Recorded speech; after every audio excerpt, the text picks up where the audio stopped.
தமிழ்நாட்டை முன்னேற்ற பாதையில் வழிநடத்திக் கொண்டிருக்கும் நமது மாண்புமிகு முதலமைச்சர் அவர்களின் ஆணைக்கிணங்க நவீன வசதிகள், மேம்பட்ட சேவைகள், புதிய நம்பிக்கையின் அடையாளமாக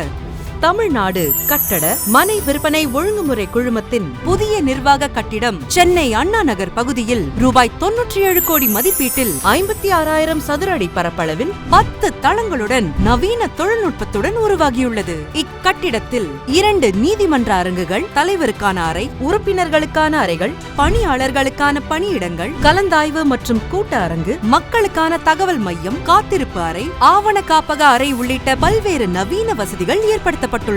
இதனைத் தொடர்ந்து கட்டிடத்தின் செயல்திறனை உயர்த்தும் நவீன அடிப்படை வசதிகளான மைய குளிரூட்டும் அமைப்பு, மின் தூக்கிகள், 2 மற்றும் 4 சக்கர வாகன நிறுத்தும் இடங்கள், தீயணைப்பு மற்றும் பாதுகாப்பு வசதிகள் என அனைத்து வசதிகளும் கூடிய நிர்வாக வளாகத்தினை மாண்புமிகு தமிழ்நாடு முதலமைச்சர் அவர்களால் திறந்து வைக்கப்பட்டு பயன்பாட்டிற்கு வழங்கப்படுகிறது. தமிழ்நாடு முழுவதும் உள்ள கட்டட மற்றும் வீட்டுமனை திட்டங்களின் பதிவுகள் முதல் புகார் தீர்வு வரை அனைத்து சேவைகளையும் ஒரே இடத்தில் திறம்பட வெளிப்படையாக ஒருங்கிணைக்கும் மையமாக இது செயல்படும். இந்த புதிய அலுவலக கட்டிடத்தை பதிவு செய்வதற்காக அரசு முத்திரை கட்டணம் மற்றும் பதிவு கட்டண விலக்கை அனுமதித்து மக்களின் பயன்பாட்டிற்காக இக்கட்டிடத்தை திறந்து வைத்த மாண்புமிகு முதலமைச்சர் அவர்களுக்கு தமிழ்நாடு கட்டட மனை விற்பனை ஒழுங்குமுறை குழுமம் மற்றும் மேல்முறையீட்டு தீர்ப்பாயத்தின் சார்பாக நெஞ்சார்ந்த நன்றியை தெரிவித்துக் கொள்கிறோம்.